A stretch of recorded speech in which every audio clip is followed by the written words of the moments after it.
আগামী ৭ ফেব্রুয়ারি পর্দা উঠবে টি-20 বিশ্বকাপের, আর ৮ মার্চ অনুষ্ঠিত হবে মেগা ফাইনাল। অন্যদিকে আসরের সবচেয়ে হাই ভোল্টেজ ম্যাচটি কোলম্বোতে অনুষ্ঠিত হবে ১৫ ফেব্রুয়ারি। এবারের আসরে অংশ নেবে মোট ২০টি দেশ, যাদের ৪টি গ্রুপে ভাগ করা হয়েছে। নিচে তা দেখানো হল। বিজ্ঞাপন। গ্রুপ এ: ভারত, পাকিস্তান, মার্কিন যুক্তরাষ্ট্র, Netherlands, Namibia. Group B: Sri Lanka, Australia, Ireland, Zimbabwe, Oman. Group C: England, West Indies, Bangladesh, Nepal, Italy.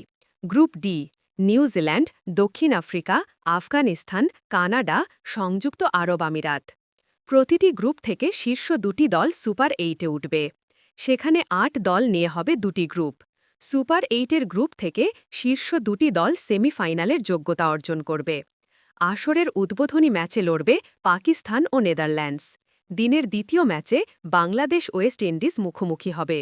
বিশ্বকাপের ম্যাচগুলো হবে ভারতের ৫টি ও শ্রীলঙ্কার ৩টি ভেন্যুতে।